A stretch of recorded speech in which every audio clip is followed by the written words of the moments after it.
오해와 진심이라는 제목으로 하나님 말씀 나누겠습니다. 주중에 개인적으로는 몇 가지 일이 있었는데 좀 안 좋은 일도 있었고 안타까운 일도 있었고 그런 와중에 오래간만에 대학 때의 그 동기한테 전화가 왔었어요. 벌써 1년이라는 시간이 지났더라고요. 그때 당시에 그 소식을 듣고 좀 안 좋았어요. 마음이 안 좋았는데 많이 좀 아팠거든요. 그래서 병원에서 우리가 흔히 하는 힘든 치료도 또 힘겹게 그렇게 했어야 됐고 오래간만에 전화가 왔더라고요. 그래서 오히려 이제 제 안부를 교회는 어떠냐 힘들다는데 그래서 서로 안부를 묻고 지내는 얘기를 좀 나누었습니다. 그러다가 하는 말이 저희가 그렇게 많이 아파봤기 때문에 대뜸 저한테 하는 게 저한테도 아내한테 잘하라는 거예요. 대뜸 그렇게 해요. 그래서 제가 나는 잘한다. 그랬더니 아니 정말로 마음으로 잘하라는 거예요. 마음으로 잘하지. 내가 뭐 돈이 있냐 뭐가 있냐 그걸로는 못해줘도 45년 동안 친구로 지내면서 마음으로는 내가 잘한다. 그랬더니 아니라는 거예요. 그래도 잘해준다라고 생각하지 말고 그 마음을 깊게 생각해 주라는 거예요. 그러면서 하는 말이 1년 전에 자기가 아프다는 얘기를 듣고 남편이 해외에서 오랫동안 일을 하고 있는데 이제 들어왔다라는 거예요. 들어와서 그 앞에서 아주 그냥 서럽게 펑펑 울더라는 거예요. 그래서 그때 일을 끄집어내면서 당신 그때 왜 그렇게 내 앞에서 서럽게 그렇게 울었냐고 이유가 뭐냐고 내가 잘못되고 죽으면은 그게 슬퍼서 울었냐 아니면 내가 죽고 없어지면은 살아갈 날이 막막해가지고 그게 걱정돼서 울었냐 그렇게 물었더니 선뜻 대답을 못하더래요. 그래서 서운한 마음에 이렇게 얘기했대요. 당신은 내 인생의 평생의 로또다고. 로또 알죠? 로또. 그래서 당신 내 인생의 로또야 그랬대요.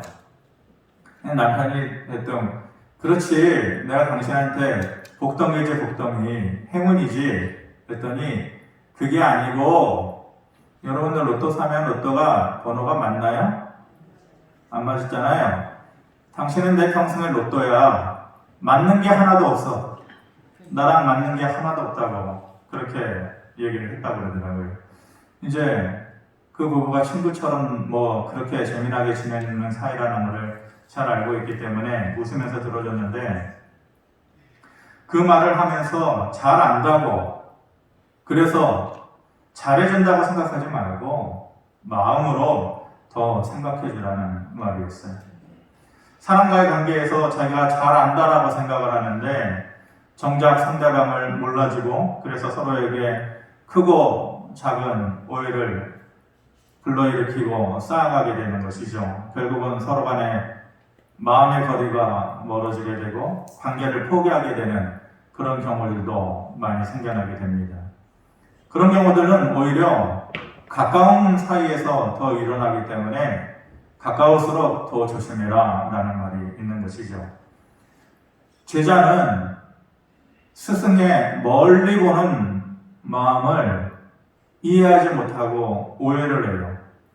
그래서 스승보다 나은 제자 없다라고 말하는 것이고 자식도 부모의 깊은 마음을 이해하지 못하고 오해를 해서 그리고 나중에서 이제 그 모습을 더 이상 볼 수 없게 되었을 때야 이제 그것을 이해하는 거죠.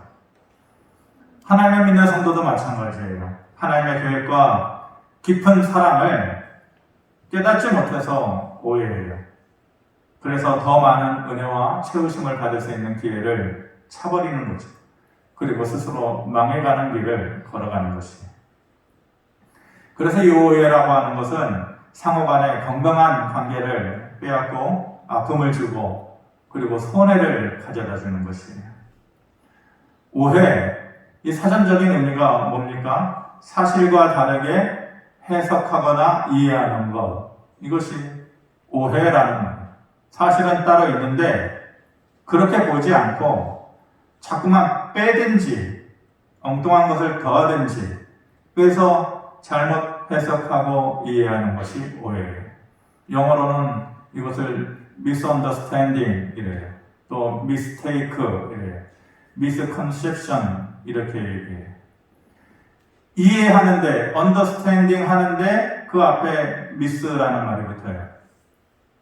take 받아들이는데 그 앞에 miss라는 말이 붙어요. concept 생각하는데 그 앞에 miss라는 말이 붙어요. 공통적으로 뭐예요? 접두사로 그 앞에 miss라는 말이 붙는 거죠.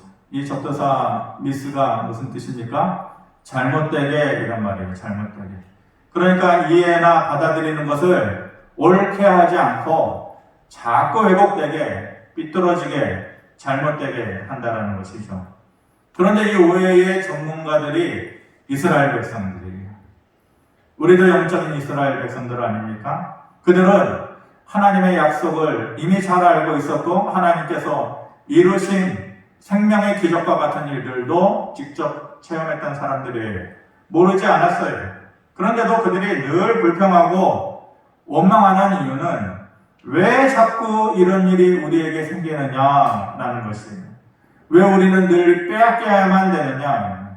왜 우리는 늘 아수르를 피해서 애굽으로 도망가야 되느냐? 왜 우리는 늘 애굽을 피해서 이제는 바벨론으로 도망가야 되느냐? 왜 우리는 급기야는 바벨론에 70년이나 되는 오랜 생활을 포로 생활을 해야 되느냐? 그거예요. 왜? 자꾸 이런 질문들이 그들을 힘들게 했고 그런 마음 때문에 하나님과의 마음의 거리가 멀어지게 된 것이에요. 그런데 이게 그들의 질문이 아니죠. 우리들의 삶 속에서 끊임없이 나오는 질문이잖아요. 왜? 힘들게 던지는 질문입니다. 그리고 결국은 하나님을 오해하고 하나님의 진심에서 멀어지는 삶을 살아가는 거죠. 실수하는, 미스테이크하는 거예요. 잘못 하나님의 진심을 잘못 받아들이는 거예요. 이러한 우리의 힘들고 어려운 삶의 질문, 왜? 라는 그러한 질문에 저희 성교회의 김영익 목사님이라는 분이 이런 책을 썼는데 우리가 하나님을 오해했다. 한 6, 7년 전에 나온 책인데 이런 책에 정말 그게 맞네. 고개를 끄덕일 만한 우리가 하나님을 오해하는 이유에 대해서 설명을 해주고 있어요. 그분이 말하는 하나님에 대한 가장 큰 우리가 가지는 오해는 뭐냐? 우리가 하나님의 선하심을 믿지 못하고 잘못 받아들이고 있다는, 미스테이크하고 있다는 거예요. 하나님의 선하심을 잘못 받아들인다는 거예요. 우리가 죄라고 얘기할 때에 죄라는 것은 하나님으로부터 멀어짐을 얘기해요. 그런데 그 멀어짐의 시작점이 하나님 아니에요. 다른 누구 아니에요. 그 멀어짐의 시작점은 항상 우리예요. 우리가 죄를 짓고 우리가 하나님으로부터 멀어지고 그리고 우리가 하나님을 원망하고 오해하는 것이에요. 하지만 하나님은 정작 어떠신 분이십니까? 우리가 일방적으로 하나님을 오해하고 멀어졌을 때에 하나님은 언제나 그 자리에 계셨어요. 허랑방탕하고 망나니와 같은 둘째 아들이 돌아올 때에도 하나님은 여전히 그 자리에 계셨어요.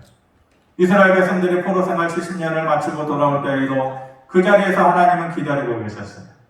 베드로가 주님을 배신하고 또한 모든 제자들이 각각 자기들의 삶의 터전으로 돌아가며 모든 것을 과거의 기억을 다 잊어버리고 살 때에도 예수님께서 그들과의 가장 좋은 기억에 많이 남아있었던 갈릴리로 그들보다도 먼저 가서 거기서 기다리고 계셨던 것이에요. 그리고 심지어는 용서를 구하지도 않고 돌아오지도 않고 등 돌리고 서 있는 그 백성들을 향해서 창조주 되시는 하나님께서 아쉬울 것이 전혀 없는 하나님께서 먼저 우리들에게 손을 내밀어 주신 것이에요. 로마서 5장 8절에 이렇게 말씀합니다. 우리가 아직 죄인 되었을 때에 그리스도께서 우리를 위하여 죽으심으로 하나님께서 우리에 대한 자기의 사랑을 확증하셨다. 이렇게 말씀하십니다. 귀한 말씀이 세 가지가 나와요. 그리스도께서 우리를 위하여 죽으셨다.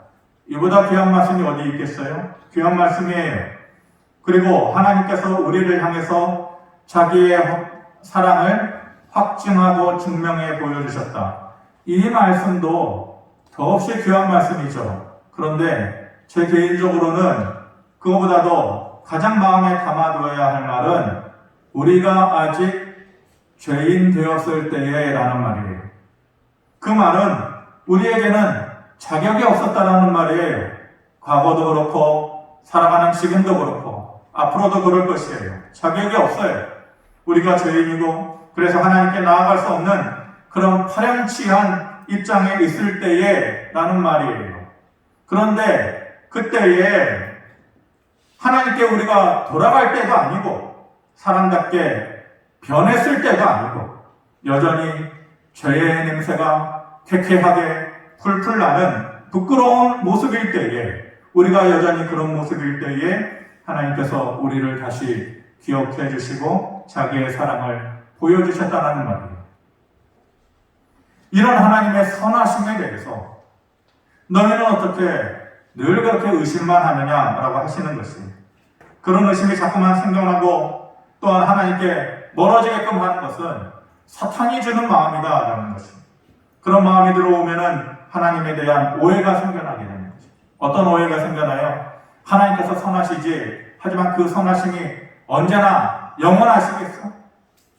나와 같은 이런 모습 하나님께서 진리하시지 않겠어? 이런 나에게까지 하나님의 선하심이 남아있겠어? 자꾸만 그런 마음을 주는 거예요. 그런 오해가 생겨나게끔 하는 것입니다. 이것은 하나님의 절대적인 선하심에 대해서 절대적으로 오해하는 것이에요.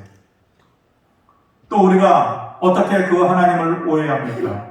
나에게 이런 일이 일어나는 것, 우리가 삶에서 질문하는 것, 왜 나에게 이런 일이 일어나요? 왜 내가 이렇게 힘들어요? 왜 우리 가정이 이래요?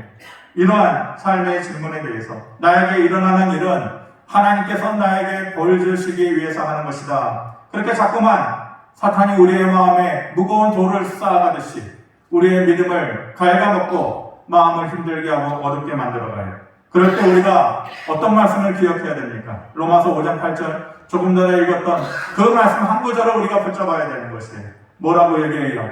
불신에서 우리의 마음을 벗어나도록 하는 그 말씀, 우리가 아직 죄인 되었을 때에 이 말을 기억해요. 우리가 아직 죄인 되었을 때, 우리가 아직 연약할 때에, 우리가 넘어져 있을 때에, 우리가 여전히 부끄러운 모습일 때에 여전히 하나님께서 절대적으로 선한 모습으로 우리를 사랑하시고 기억해 주셨다. 우리가 아직 죄인 되었을 때에 라는 말을 기억하고 그 무거운 마음에서 벗어나야만 되는 것이에요. 로마서 8장 32절에 이렇게 말씀합니다. 자기 아들을 아끼지 아니하시고 우리 모든 사람을 위하여 내주시니까 어찌 그 아들과 함께 모든 것을 우리에게 주시지 아니하겠느냐. 하나님께서 독생자 예수 그리스도 아낌없이 우리를 위해서 주셨어요. 그 아끼는 것을 우리에게 주신 하나님이 그 아들과 함께 우리가 바라는 그 모든 것을 주시지 아니하겠느냐. 성도는 어떻게 살아가는 사람이 성도예요? 주신 말씀을 붙잡고 살아가는 거예요. 뼛속에 그것을 새기면서 살아가는 거예요. 그 아들을 주시니까 내게 필요한 것을, 내가 원하는 것을 아낌없이 주시지 않겠느냐. 그 말씀을 붙잡고 하나님께 매달리고 살아가야만 하는 것이에요. 이런 하나님을 받아들이지 못한다면 우리가 믿는다고 하면서도 언제나 하나님을 미스언더스탠딩 하는 거예요. 잘못 이해하는 거예요. 미스테이크 하는 거예요. 잘못 받아들이고 있는 것이에요. 하나님을 잘못 받아들이고 그리고 잘못된 관계 속에서 힘들어하고 오히려 그런 잘못된 믿음이 우리가 살아가는 날 동안에 짐이 되는 거예요. 어떻게 믿음이 짐이 돼요? 믿음은 우리에게 자유를 줘요. 그게 복음의 능력이에요. 십자가의 능력이에요. 하나님의 선하심과 변치 않는 사랑을 믿음으로 우리의 마음속에 자유가 생겨나게 되는 거예요. 우리의 마음을 괴롭히고 있는, 짓누르고 있는 두려움으로부터 벗어나게 하는 것. 그것이 믿음이 주는, 복음이 주는, 십자가를 주는 그 능력인 것이에요. 그런데 믿는다고 하면서, 믿음을 가지고 산다고 하면서 자유롭지 못해요. 두려움에서 벗어나지 못해요. 미스테이크 하는 거예요. 하나님의 절대적인 선하심을 잘못 받아들이면서 살기 때문에 그런 오해가 생기고 그런 어려움이 생겨나는 것이에요.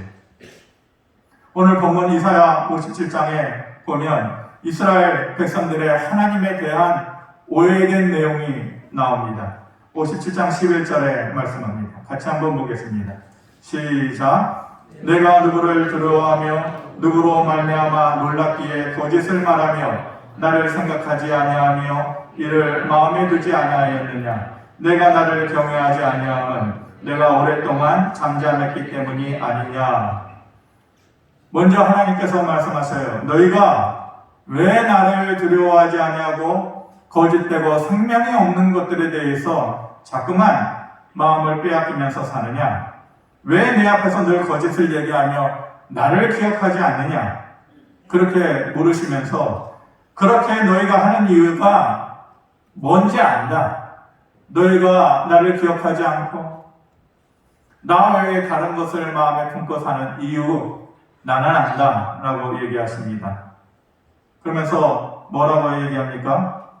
내가 너희를 곧바로 도와주지 아니하고 침묵하고 있어서 나를 너희가 그렇게 오해하는 것 아니냐. 하나님은 이미 알고 계세요. 이스라엘 백성들이 하나님을 오해하고 멀리하고 찾지 않는 이유가 하나님께서 곧바로 그들을 도와주지 않고 침묵하고 있어서 너희가 그런 것 아니냐. 그래서 너희가 나를 그렇게 오해하는 것 아니냐. 그렇게 물으시는 거예요. 그러면서 하시는 말씀이 내가 너희하고 침묵하고 있으면 내가 너희를 미워하는 것이냐? 내가 너희의 아버지 하나님이 더 이상 아닌 것이냐? 이제는 너희가 나의 백성이 아니어서 내가 너희를 버린 것이냐? 하나님께서 물으시는 거예요. 내가 침묵하고 있는 것은 내가 너희를 미워하는 거냐? 내가 너희를 버린 거냐? 너희와 나의 관계가 깨지는 것이냐? 이렇게 물으시는 것이에요. 그러면서 어떻게 그것밖에 안 되냐? 나의 선하심에 대해서 생각하는 너의 오해의 마음이 어떻게 그것밖에 안 되냐? 어떻게 그렇게 너희를 향한 나의 선한 마음을 오해하냐? 그렇게 말씀하시는 것이. 그러면서 너희를 향한 나의 진심은 이것이다 라고 얘기하는 것이 16절의 말씀이에요. 내가 영원히 다투지 아니하며 내가 끊임없이 노하지 아니할 것은 내가 지은 그의 영과 혼이 내 앞에서 피곤할까 합니다. 제가 오래전에 새벽 예배 때 이 말씀을 전하고 곧바로 강대상에 올라와서 메모를 남겨뒀던 말씀이 뭐냐? 내가 너희를 향해 계속해서 노하지 않을 거야. 잘못은 그 백성이 했지만 하나님께서 말씀하시기를 내가 노하지 않을 거야. 계속해서 너희를 향해서 노하지 않을 거야. 왜 그런지 아느냐? 내가 지은 너희의 영과 혼이 뭐예요? 영과 혼이 우리의 마음이 우리의 깊은 마음이 너희의 마음이 피곤할까봐 너희의 마음이 피곤할까봐 너희의 마음이 지칠까봐 결코 너희를 계속해서 미워하거나 너희를 향해서 계속해서 분노하거나 혼내지는 않을 거야. 하나님께서 그렇게 말씀하십니다. 너희가 지칠까봐 이게 아버지의 마음이구나.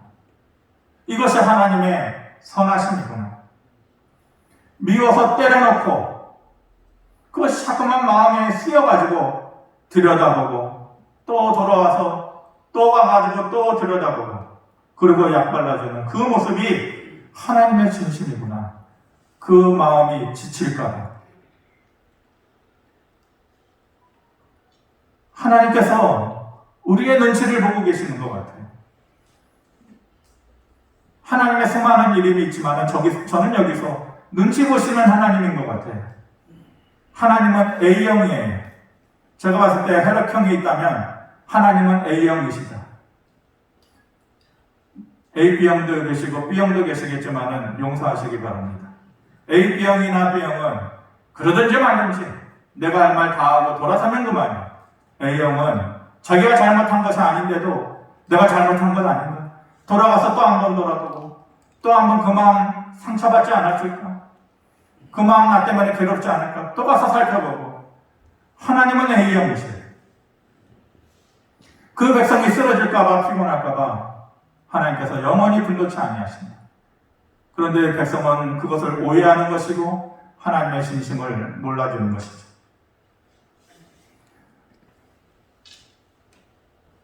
말씀을 좀 정리하면서 6.25 때에 미군이 파병한 군사 중에 존이라고 하는 청년이 있었습니다. 그런데 지뢰를 잘못 받아가지고 밟아가지고 큰 부상을, 한쪽 다리를 잃고 한쪽 팔을 잃고 한쪽 눈을 잃었어요. 그 젊은 나이에 이제 고국으로 돌아가야 되는데 너무 마음이 좌절되고 힘든 거예요. 이런 모습으로 돌아가면 내 친구들이 나를 받아줄까? 내 애인이 여전히 나를 사랑해줄까? 그런 걱정이 되는 거예요. 공항에 도착해서 곧바로 집으로 가지 못해요. 모텔을 하나 잡아두고 거기서 마음을 추스리는 거예요. 그러다가 생각난 게 엄마예요. 그 순간에 생각나는 사람은 하나님이면 좋겠지만 엄마가 생각나요. 엄마라면 이런 모습 받아주시겠지. 그러면서 전화를 걸려요. 엄마, 저 존이. 전화 너머로 그 엄마의 반가움과 흐느낌이 느껴지는 것이죠. 그런데 존이 그 순간에 마음에도 없는 말을 불쑥 내뱉어요. 아마 밤새도록 생각했던 말이었겠죠. 엄마, 전쟁 중에 나를 구하려다가 내 전우가, 내 친구가 지뢰를 잘못 밟아가지고 내가 죽어야 할 거 그 친구가 다리를 잃어버렸어요. 한쪽 팔을 잃어버렸어요. 한쪽 눈을 잃어버렸어요. 그 친구 평생 잊지 못할 빚을 제가 졌어요. 그 친구 사랑하고 가까이 하고 싶은데 평생 동안 우리 집에서 같이 살면 안 되겠냐. 가까이에 두고서 내가 보살피면서 살면 안 되겠냐고 어머니가 하시는 말씀이 너무너무 고마운 친구구나. 몇 개월 혹은 1, 2년 같이 지내는 것은 좋다만 어떻게 평생 지내겠느냐. 어떻게 평생 보살필 수 있겠느냐. 너의 마음은 알지만은 당분간은 되겠지만은 평생 하는 것은 어렵겠구나. 그렇게 전화를 끊었어요. 내일 봐요, 엄마. 그리고 하루가 지났어요. 그 보고 싶은 아들을 번단한 그러한 기대감에 밤잠을 설치고 아침에 이제 준비를 하고 있는데 전화가 때려는 와요. 어디 경찰서입니다. 누구시죠? 존이 당신의 아들 맞습니까? 예, 맞습니다. 지금 존이 어느 모텔 옥상에서 떨어져서 자살을 해서 죽었습니다. 이런 청천벽력과 같은 소식이 들려옵니다. 도대체 이게 무슨 일이냐? 병원으로 달려요. 병원에 영안실에 가가지고 그 누워있는 시신을 살펴보니까 아들 존 맞아요. 존인데 팔이 하나가 없어요. 팔 하나가 없어요. 눈 하나가 없는 거예요. 그때서야 어젯밤에 전화로 물어봤던 그 아들의 말이 이해가 되는 거예요. 엄마가 울면서 말을 해요. 어떻게 이럴 수 있느냐? 어제 말한 사람이 너인 줄 알았다면 내가 평생 너의 남은 한 다리가 되어줬을 거야. 얼마라도 그렇게 해줬을 거야. 너의 평생 동안 내가 너의 나머지 한쪽 팔이 되어줬을 거야. 볼 수 없는 한쪽 눈이 되어줬을 거야. 얼마든지 그럴 수 있을 거예요. 언제까지라도 그렇게 해주었을 텐데 왜 그랬니? 왜 그렇게 말해? 존은 엄마의 진심을 오해한 거예요. 이해하지 못했어요. 자기 자식을 위해서 그 어떤 남아있는 것이라도 줄 수 있는 게 엄마의 마음이라는 것을 알지 못해서 후회해도 돌이킬 수 없는 그 길을 가고 만 것이에요. 하나님은 자신이 직접 지으신 그 백성들을 향해서 절대적으로 선하신 분이십니다. 자식은 변해도 부모는 변하지 않듯이 자기 백성은 변해도 하나님은 여전히 선하신 분이세요. 그들이 아직 죄인 되었을 때에도 자기의 사랑을 증명해 보이시고 확증해 보이시는 분이 바로 하나님이신 것입니다. 잘못한 백성들이 했는데 오히려 그들의 몸과 마음이 지칠까봐 눈치 보시고 마음을 졸이시면서 슬그머니 손을 다시 내밀어 주시는 분이 바로 선하신 하나님이신 것입니다. 그런 하나님의 절대적인 선하심을 믿고 잘못 받아들이지 않고 바르게 깨닫는 자식만이 그 아버지의 그 부모의 사랑을 다시 얻을 수 있는 것입니다. 어릴 때에 매 안 맞고 자라는 아이 있을까요? 어린 아이일 때에 천방지축처럼 그런 아이들을 향해서 매 안 되는 부모 있을까요? 아마 대부분은 그런 기억들이 있을 것입니다. 매를 한참 때리고 엉엉 울다가 또 금세 몇 초 안 돼가지고 부모의 품에 안겨가지고 깔깔거리고 또 철없이 구는 아이들을 보면서 아이잖아요. 근데 그런 모습을 보면서 옆에서 뭐라고 너 왜 이렇게 철이 없니? 그렇게 자존심이 없냐? 그렇게 철이 없냐? 그렇게 말하지 않아요. 그렇게 말하는 사람은 모르는 거예요. 그 아이는 그 부모에 대한 무엇이 있어요? 어떤 확신의 마음이 있어요? 나를 때려도 엄마가 나를 사랑해. 나를 때려도 아빠가 나를 사랑해 라는 마음이 확신이 있기 때문에 금방 맞고 눈물 흘렸어도 또다시 그 품에 들어가 가지고 거기서 웃을 수 있는 것이에요. 하나님에 대한 우리의 모습이 이래야 하는 것이에요. 하나님의 선하심과 그 사랑에 대한 확신이 있는 사람은 다시 돌아가는 거예요. 울더라도 다시 그 품에 가서 안기는 거예요. 너 왜 이렇게 철없니? 라고 말하는 사람 아무도 없어요. 한 주 동안 부모의 사랑을 확신하는 어린이가 철없이 매맞고도 다시 부모의 품에 달려드듯이 아직도 여전히 우리가 죄인 되었을 그러한 모습일지라도 다시 뻔뻔하게 그 하나님의 이름을 우리가 불러야만 됩니다. 그리고 그 품에 안기고 몸부림치는 삶을 우리가 살아가기를 바랍니다. 그런 우리의 모습 가운데에 어느샌가 다가오셔서 우리의 부족을 채우시는 하나님의 은혜가 저와 여러분들에게 넘쳐나기를 주님의 이름으로 축원합니다. 고마우신 아버지 하나님, 오해는 상처를 줍니다. 거리를 멀게 합니다. 그리고 돌이킬 수 없는 후회를 남깁니다. 절대적으로 우리를 향해서 선하신 하나님, 우리의 마음이 지칠까봐 오히려 눈치 보시는 그 하나님의 진심된 마음을 우리가 늘 기억하면서 넘어지고 깨지고 또한 등 돌린 우리의 삶 후회하고 다시금 눈물로 하나님 앞에 나아갈 수 있는 그런 자들에게 다시금 세워지는 은혜를 주시는 하나님의 복과 능력이 있게 하여 주시옵소서. 예수 그리스도의 이름으로 기도하옵나이다. 아멘.